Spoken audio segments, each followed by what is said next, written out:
मलाई धेरैजनाले प्रश्न गर्नुभयो, खै सायद आध्यात्मिकतातर्फ अलिकति बढी उन्मुख भएको देखेर पनि होला। यिनीसा बिखको घटनालाई तिमीहरू कसरी हेर्छौ? तिमीहरूको आध्यात्मिक ज्ञानमा के भनिएको छ? बलात्कारीले के सजाय पाउनुपर्छ?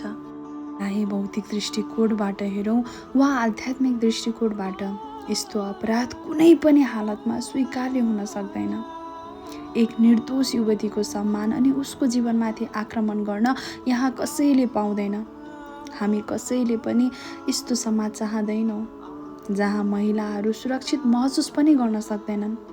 दुर्भाग्यवश नेपालको इतिहासमा यस्ता घटनाहरू पटक पटक दोहोरिँदै आएका छन्। प्रत्येक पटक हामी दुःख व्यक्त गर्छौँ, केही दिन चर्चा हुन्छ अनि फेरि सबै बिस्तारै बिर्सन्छौँ। तर साँच्ची नै यदि हामी परिवर्तन चाहन्छौँ भने अब केवल कुरा गरेर मात्रै हुँदैन, ठोस कदम चाल्नै पर्छ। कति वर्षदेखि न्यायको ढोका ढकढकाउँदै कति आत्माहरू अझै पनि भड्किरहेका छन्। सालिना पोखरेल, अन्शु गौतम, निर्मला पन्त, भागरथी भट्ट, माया बिक, आरती भट्टराई, रश्मिता परियार, अङ्गिरा पासी, यस्ता नामहरू त कति छन् कति। तर खै आजसम्म पनि यहाँ कसैले न्याय पाएको छैन। यहाँ सधैँ ढाकछोप गरिन्छ, कहिले उसको उमेर पुगेकै थिएन भनेर, त कहिले उसले बलात्कार गरेकै होइन भनेर। सारा प्रमाण अगाडि हुँदाहुँदै पनि बलात्कारीलाई केही सजाय हुँदैन। अरे अपराधी कसरी बालक हुन सक्छ? यदि 16, 17, 18 वर्षको उमेरमा यति गम्भीर अपराध उसले गरेको छ भने उसलाई बच्चा कसरी भन्न सकिन्छ? यो प्रश्न हामी सबैलाई आउँछ।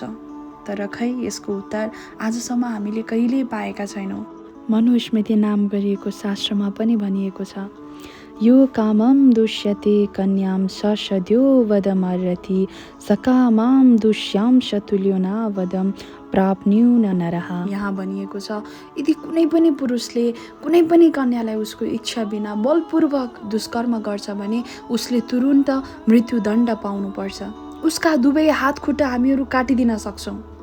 तर दुर्भाग्यवश खै नेपालमा सत्तामा पुरुषहरू मात्रै भएर हो कि के हो, कहिले यो नियम यहाँ लागू हुन सकेन। तर खै अब धेरै आश पलाएको छ। आज देशमा नयाँ नेतृत्वहरू आएका छन्।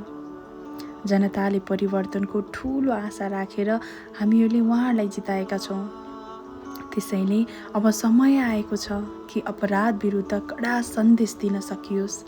यदि समाजमा न्याय बलियो भयो भने मात्र मानिसहरूमा डर र जिम्मेवारीको भावना पैदा हुन्छ। हुन त खै केवल सरकार वा कानुनलाई मात्र दोष दिएर के नै हुन्छ र? परिवार, समाज, शिक्षा, संस्कार सबै मिलेर नयाँ पुस्तालाई सही मूल्य अनि सम्मान नसिकाएसम्म यहाँ केही परिवर्तन हुँदैन। साँच्ची नै महिलालाई सम्मान गर्नु केवल कानुनी कुरा मात्रै नभएर यो त हाम्रो संस्कृति, धर्म, मानवताको मूल आधार पनि त हो।